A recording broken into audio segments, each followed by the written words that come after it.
Hawkeye quarterback Brennan Sullivan is leaving the Iowa program. This is not a big deal.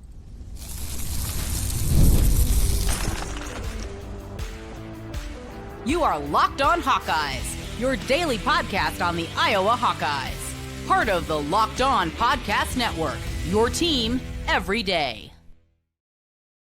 Hey, welcome in. I'm Trent Condon, and this is the Locked On Hawkeyes podcast. I've been covering the Iowa Hawkeyes for the last 20 years, a fan for the last 45, and ready to talk Hawkeye hoops and football with you today. Thanks for making Locked On Hawkeyes your first listen every day. We're available wherever you find podcasts. You can also watch us on YouTube. While you're there, hit that subscribe button. Just takes a moment and helps us get in front of more Hawkeye fans.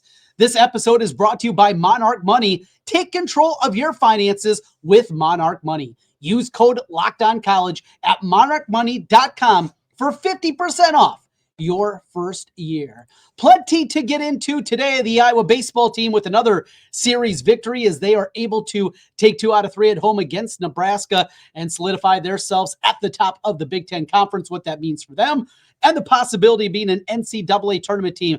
We will get into that a little bit later on. The transfer portal is open. It is hot and heavy in basketball, and Iowa with a couple of commitments since we talked last. Here on Monday, it was the announcement that Hauser, the shooting guard from Kansas State, who began his career at Villanova, has committed to the Hawkeyes. And then last Friday afternoon, Trevin Yurok, who we've been speculating about early for the last couple of weeks, made it official as he has committed to the Iowa program. We'll talk about them. Trevin Yurok, I know a lot about his game. Probably over the last 3 years, the 3 state championships that he won at Valley, I would say I called 25 probably of his basketball game. So I'll give you a firsthand scouting report of Yurok coming up here in just a little bit. But we open up things today with the transfer portal on the football front. The spring transfer window is a lot different than what we go through after the regular season concludes. This is going to be a time where you're going to see a lot less movement than we see in December and into January. It's just a completely different time. For the most part, guys are going through and know where they're going to be. There are not as many people in the portal, and sometimes that can lead to a little bit of a feeding frenzy, leading to some more money that's being thrown about. And with what we have happening on the national front with Nico Imaleva, you have a bunch of people that are looking at this structure of college athletics and thinking that it's going to be a wild change. That's more of a one-off. That is something that is certainly a different realm than what we're worried about on the Iowa perspective of things. So we come back to this, and Brennan Sullivan making the decision to enter the portal. It shouldn't come as a surprise to anybody, because Brennan Sullivan, we saw a year ago, what he was able to do and providing. It was just a breath of fresh air to have a guy that was able to go out there, make some plays with his feet, add a little bit of fun to the quarterback position for the Iowa Hawkeyes. Going back, Cade McNamara, we learned, was never the answer. Cade McNamara was a lot of bravado and not a whole lot of substance behind it, and that proved out during his 2-year tenure. And you bring in this Sullivan guy. Remember, that was basically pushed out the door at Northwestern because he was beat out. Not a great Northwestern program either by any means. But he came in here with an ability to do really one thing. He was a great athlete and he could run the ball. And ultimately, it led to them developing a package for him in the red zone, short yardage situations, using him as that running quarterback. But after it had to be shut down again by Cade McNamara, I think we also learned and found out that there are a lot of limitations to Brennan Sullivan as a full-time quarterback. As a gadget player, as a guy that's a change of pace, using his immense talents with his legs, that's great. But twofold, he's not an elite level passer. And we saw that many times throughout the course, not just of his career at Iowa, it's what we talked about when he came to Iowa. And going back and looking at his film at Northwestern, you could see that there were limitations to him as a passer. But the second component to that is, as great of a runner as he was, and maybe it was just because he didn't play a ton, didn't have the understanding of when to get down. I mean, you go back to when he was knocked out, and we learned Jackson Stratton at UCLA. When he was knocked out of that game, he took 2 monstrous hits. Just absolutely ones that as a quarterback, even a running quarterback, you can't take those kind of hits. Certainly at the Big Ten level. He did. He was knocked out of the game. And we saw what that turned into. So limitations, yes. But here's the main reason this is not a big deal. This is the main reason that I don't look at this as a huge concern. It's because of who the starter is going to be. And Mark Gronowski. Mark Gronowski has a lot of great qualities. You look at the passing profile, you look at him as a quarterback, you take a look at him as a winner, you take a look at the leadership skills, the story of him going sleeveless in a game where it's in the teens at South Dakota State and Brookings, because that's what his offensive line did. All those things. When you have a guy that has those kind of capabilities, that's all well and good. But one of his best assets as a football player is his running ability. This is a big, hulking, strong quarterback. This is a guy that is going to put his nose down and get that extra yard. He is going to be the guy that can do a quarterback sneak. He's going to be the guy that you think of Brendan Sullivan's strengths as a short yardage guy. Mark Gronowski already has that. So the package that they developed a year ago is not necessary anymore. Brendan Sullivan wants to play. He wasn't going to play this year at Iowa outside of injury. And when you're going into your final year of eligibility and you want to have one last chance to play a lot of football, it wasn't going to happen in Iowa City again unless an injury happened. So that's where we are. For Brendan Sullivan, it makes sense. And then there's one other component. This quarterback room looks a whole lot different than it did in the past. You start with Hank Brown coming in from Auburn, and a guy that's not going to be the starter this year, but there's been some buzz. A lot of arm talent. You can see that go back to his 2 starts he made at Auburn. One good, one bad. But you can see this guy certainly has arm talent. Big, 6'4", can move around a little bit. And a developmental guy that very well, by the time we get to August camp, maybe he was going to surpass Brendan Sullivan. Then you look at the young guys and the young guys that they're bringing in, and a quarterback coach and an offensive coordinator that is competent. That Tim Lester has shown that in the past, he can put a good offense out there. He made huge strides with this team a year ago on the offensive side of the football. And now the last one that they got to figure out is how to get this passing game going. I think he'll be able to do just that. Brendan Sullivan, love the toughness, love that spark that he brought to the team. But in the grand scheme of things, for 2025, don't freak out about this loss. We got some additions on the basketball front. We're going to talk about them as we continue on the Locked On Hawkeyes podcast. Iowa's gone out and gotten a couple new additions. We'll talk about the freshman coming in Trevin Yurok. We'll take a look at him. As I mentioned, I've seen a lot of him. We'll talk about that. Plus, Hauser coming in, a new shooting guard for the Iowa Hawkeyes. They needed shooting to go along with Bennett Sturts, and they got it in this one. That's next on the Locked On Hawkeyes podcast.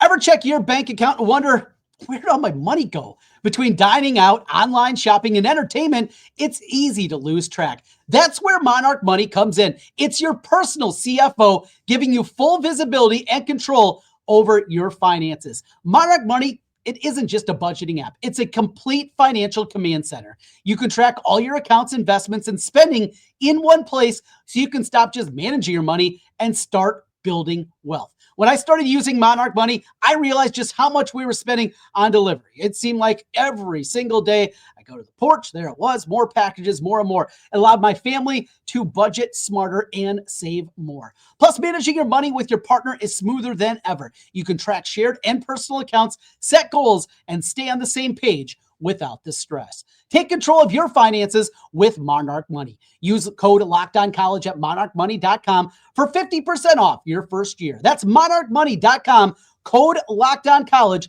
for half off your first year. monarchmoney.com. Trent kind of back with you once again on the Locked On Hawkeyes podcast. Thanks for being with us and making Locked On Hawkeyes your first listen every day. Big shout out to you with us each and every day. You everydayers, you make the world go round. Big thank you to each and all of you as we make our way through the transfer portal season. Spring football continues. We talked about the quarterback position a ton. Just talked about it in Brendan Sullivan. We're going to get into a little Iowa baseball and softball a little bit later on, but let's get to the basketball front. And a couple of different notes, both for the men's basketball program and the women's basketball program and what they've been able to do here over the weekend. So it's an important time when you go through and you look at what is happening with basketball. and you have the portal open. This is the opportunity right now where you can go out there and you can make some big additions. So I wanted to start with what we had last Friday with Trevin Yurok. And when Trev made the commitment, not a surprise. Again, we've been talking about that plenty here recently on Locked On Hawkeyes, the possibility that it was going to happen. So watching this young man develop and starting as a sophomore 2 years ago for this Valley basketball team. For people that don't know, I call basketball, football, baseball, wrestling on the Iowa Sports Radio Network and here locally on KXNO in Des Moines. And I do all of our high school play-by-play. So got to see Yurok a lot after winning 3 straight championships. I mean, there's 8 games right there, plus everything I've done in the regular season. All told, probably 25 times I've broadcast one of his games. When the first thing that I think of when it comes to Trevin Yurok is he is a guy that is incredibly smart with the basketball. His basketball IQ is incredibly high. So he had an older brother, Drew, who was a 6'3" guard, really good athlete, was a safety on the football team.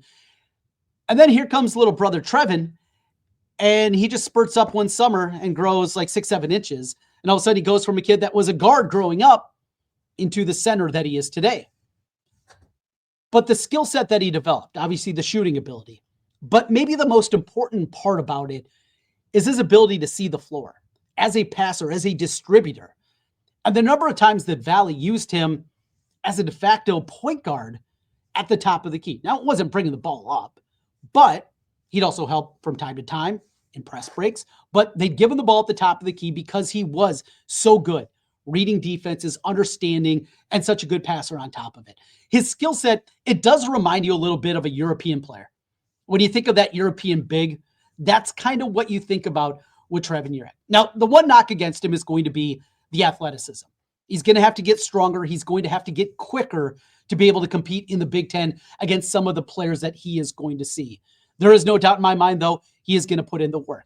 And as he was committed to UNI, I did have the thought, love to see him go there for a couple of years, have a couple of good seasons, then maybe end up as an upperclassman, on the back end of his career at a place at the University of Iowa. That was something that I was always lingering about because I think he's going to be a good player. But the anticipation should not be this guy's going to come in right now and he's going to be an impact player. That's not what it is. Developmental pick, that's what this is. And it very well could be a developmental guy. We'll see what else they're able to get as it pertains to bigs in the portal.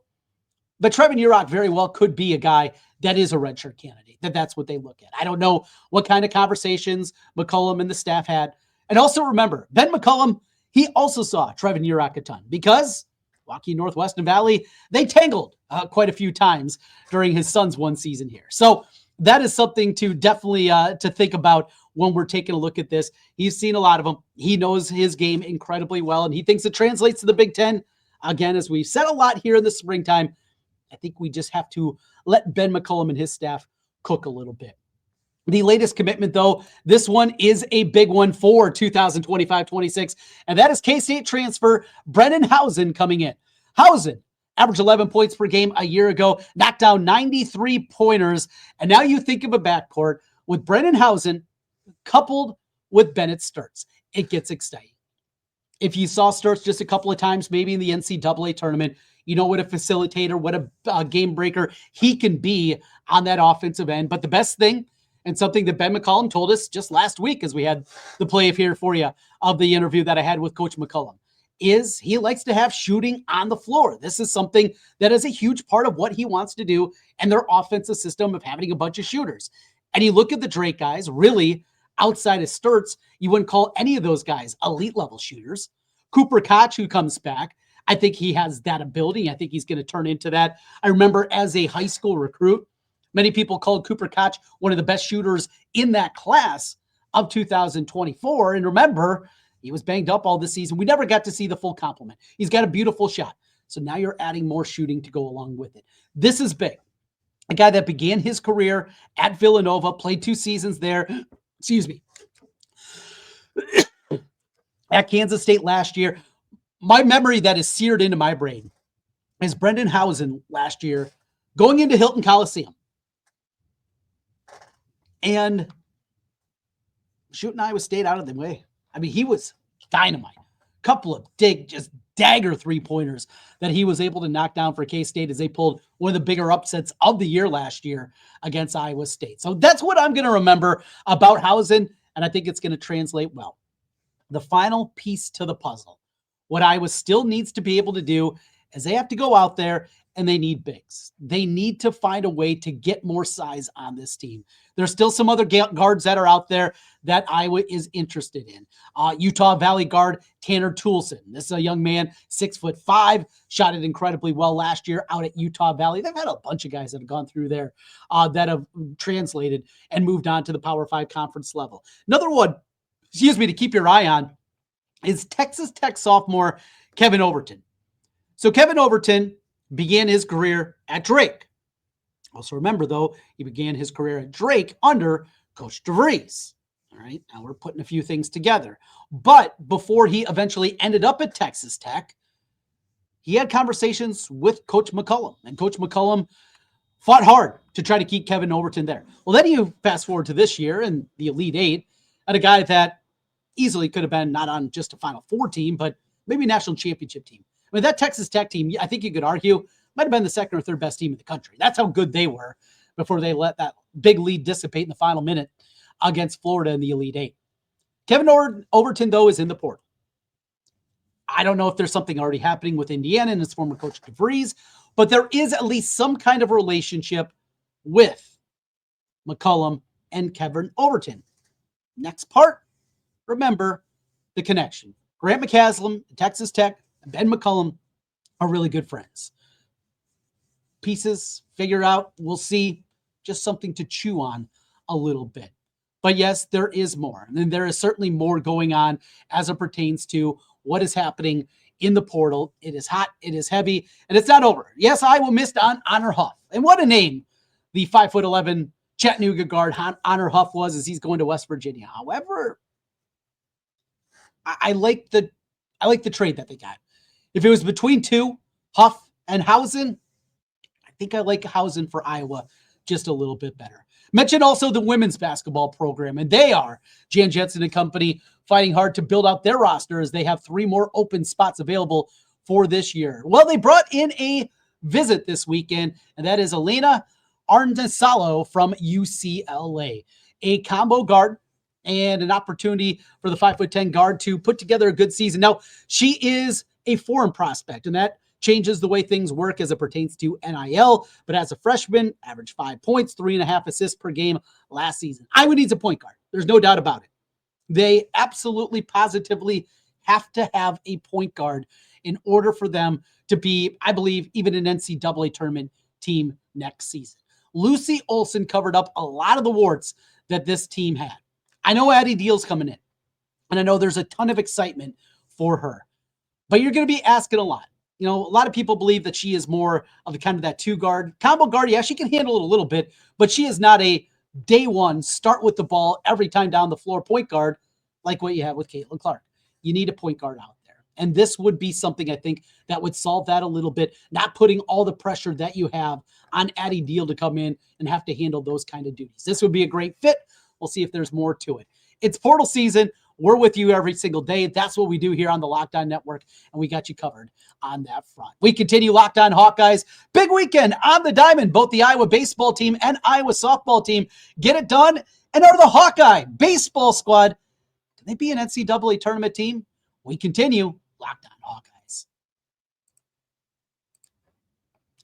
Get the supplies you need from the site made for the skilled trades. SupplyHouse. Whether you're into plumbing, HVAC, or electrical work, SupplyHouse is the reliable way to order products online. Their easy-to-use website is packed with helpful resources and the latest product info to help get the job done right. Plus, with a complete inventory with over 200,000 parts from 400 top brands, you'll find exactly what you need delivered fast from coast to coast. Need help with an order? SupplyHouse offers expert support and industry-leading service, so you'll always talk to a real person. And for trade pros looking for an extra edge, their free Trade Master program offers exclusive perks like a dedicated phone line, free shipping, and discounts on every order. Thousands of skilled professionals are already taking advantage. Now it's your turn. Join the Trade Master program today at supplyhouse.com/TM and start ordering plumbing, HVAC, and electrical supplies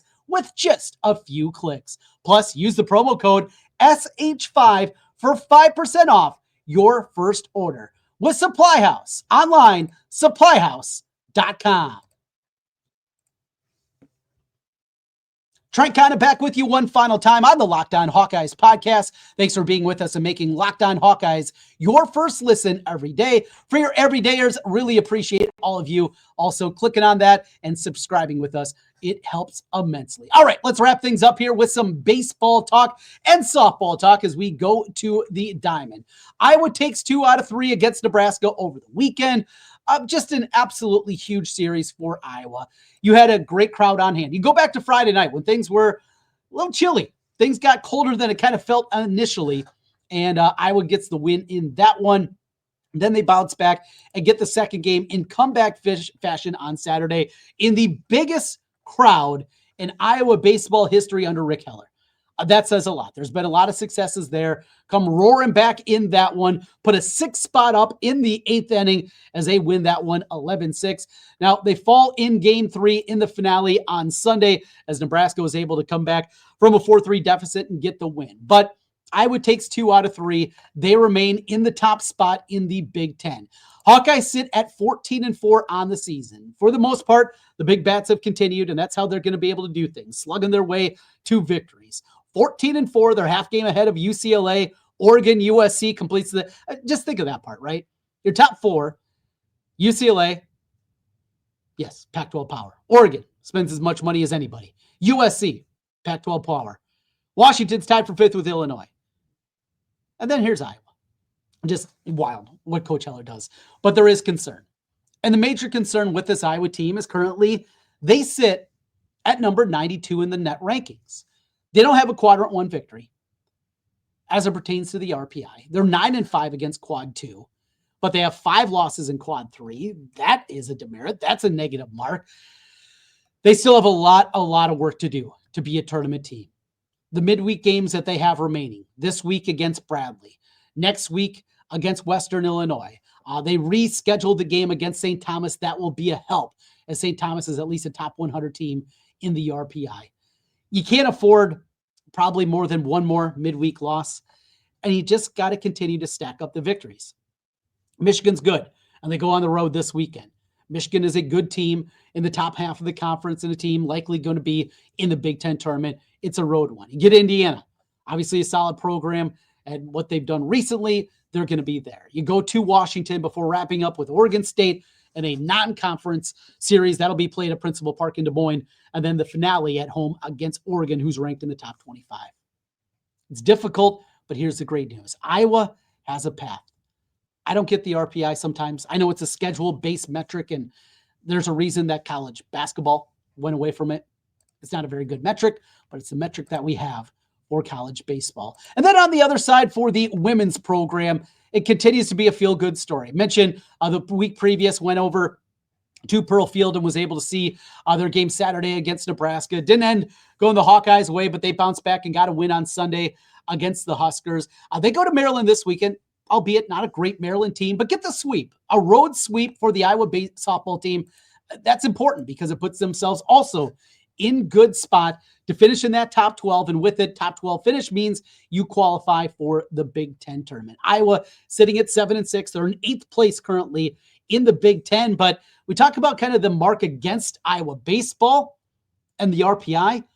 Iowa softball now, with the win that they had earlier this year against UCLA, that win that they have against Nebraska on their resume, 4 quad 1 victories, an RPI of 51. There is a path for them to be a tournament team. They get Penn State coming up this weekend, out to Michigan State is their next one, who is not very good. They wrap up against Rutgers. Their final 3 series, have to win all 3 of them. And if they do, maybe, just maybe, they can be a team, at least with something to play for when we get to the Big Ten tournament. That does it for today. Coming up tomorrow, we will be joined by Scott Docterman from The Athletic. We'll talk plenty of Hawkeyes with him. That's coming your way tomorrow. And whatever happens in the portal, we have you covered. Thank you for making Locked On Hawkeyes your first listen today. For your second listen, check out Locked On NFL Draft with Damian Parson and Keith Sanchez. As your favorite collegiate players get ready for the next level, get the latest draft rankings, rumors, and news every day. Find Locked On NFL Draft on YouTube and wherever you listen to podcasts. We'll talk to you again tomorrow. Go Hawks.